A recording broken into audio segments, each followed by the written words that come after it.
What's your y'all? Well, we'll continue on with our Kentucky Derby contender profiles with Chunk of Gold, a horse you just have to love, a $2,500 purchase who's running in the Kentucky Derby.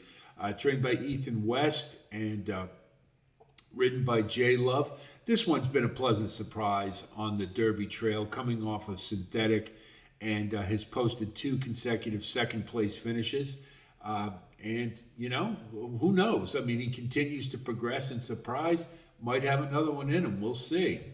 We'll take a look at his pedigree, and you see he's by Preservationist, and his get can run all day. Preservationist could as well, winning the Woodward at a mile and a quarter by Arch, and that's a serious stamina line.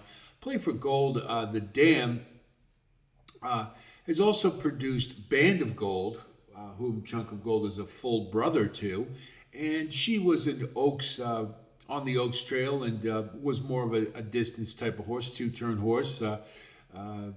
Was moderately successful, but I think there's enough pedigree here that Cairo Prince maybe more of a mile and an eighth type of horse, but you go back to Empire Maker. I think there's plenty of stamina within this pedigree profile. You see the Conduit Mare profile, solid 7 and professional 5, so plenty of stamina underneath.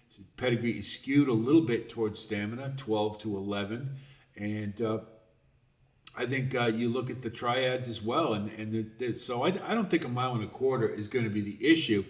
I think more than anything else, it's going to be a question of class, and can Chunk of Gold once again step it up? We look at the running lines, and you do see that nice progression: 14 with a 10 in a 109 maiden where he won, 15 in the Leonidas at a 114.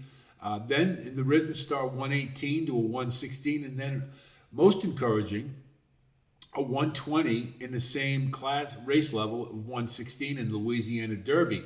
The other thing you have to like is that he was more forwardly placed, and that's usually a very good sign of a horse who usually comes from behind and all of a sudden starts to run closer to the pace effectively.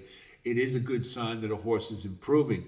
You see, he's got a 3 straight speed figure progression, getting his career high in the Louisiana Derby. What's troubling? The late fraction. It has reduced or decreased for 3 straight races, and running up closer to the pace. You see those first 2 fractions. He did a lot of running early and wasn't quite able to sustain it. You'd like to see that number up in the 90s if you can get it, so it's a little, it's a big concern. It's not a little one, it's a big one. And it may speak to the waters might be getting a little deep for him.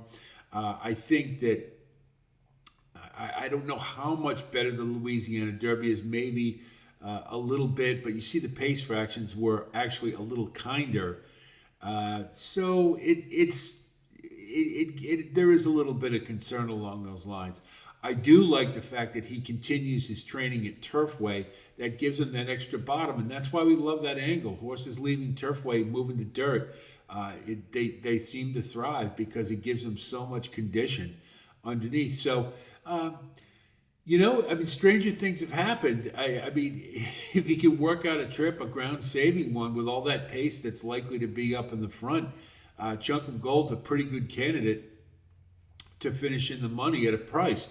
The top end is, he certainly needs to take another jump if he wants to. We want to think about him for a win candidate, and I think it's probably a little remote given what he's going to have to run against. But Chunk of Gold certainly a very intriguing horse in the Derby.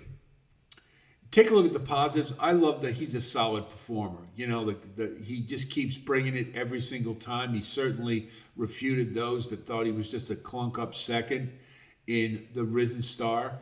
I thought that was really the big thing I liked the most about the Louisiana Derby, is that he ran a second consecutive good race, and he did so, again, more forwardly placed. I think that's good. Career high, not off the bench, but it was another career high. And so he seems to be heading in the right direction, needs another step. What are the negatives? Top end might be He needs to take another jump, and even then, I'm not sure if he's got that in him to overtake the likes of the better performers here. The late fraction, very much a concern to me. That 72 just won't cut it. That's extremely slow. The waters might be getting a little deep for him. You know, sometimes the longer they run at higher class levels than they want to, that's what you start seeing. So he did get second, and it was a pretty good second visually for sure. But, you know, you see numbers like that, it does give you a little bit of pause for concern. Another jump, can he do it? Not so sure. That's really the thing that's gnawing at me a bit. But, boy, I'll be rooting for him. And he's a very intriguing horse in this year's Derby where the late runners, those ones you can get into the mix late at prices, I think there's going to be opportunity for that to happen. So certainly there's some mixed signals here with Chunk of Gold, but you never know. I mean, stranger things have happened. You go back 20 years ago to Closing Argument at 70-1, who finished second, and he didn't have two-turn pedigree at all, but he got the trip and he was able to capitalize. So it can happen. It's just a little remote, and maybe we'll see something else when we do our deeper dive. But right now, Chunk of Gold, I think, is a little on the borderline, but I'm certainly going to be rooting for him and his connections. I hope this helps you with your own assessment of Chunk of Gold, and certainly we're going to have a lot more coming. We'll be doing all the Derby contenders, this type of profile, and then we will get into our elements of handicapping, form, class, speed, and pace. We'll try to get some of that done for the Oaks as well. And certainly if you do like content like this, please like and subscribe. And again, sound like a broken record, but I do want to tell you how much I appreciate those of you who have grown our community. Keep those comments coming, loving the input. Heard some really good stuff from you guys, so let's keep that moving in the right direction, and we'll all benefit from talking to each other, I think, for sure. So that's it from here. Stay tuned for a lot more on the way from Right at the Wire. I'll talk to you soon, and until then, be well.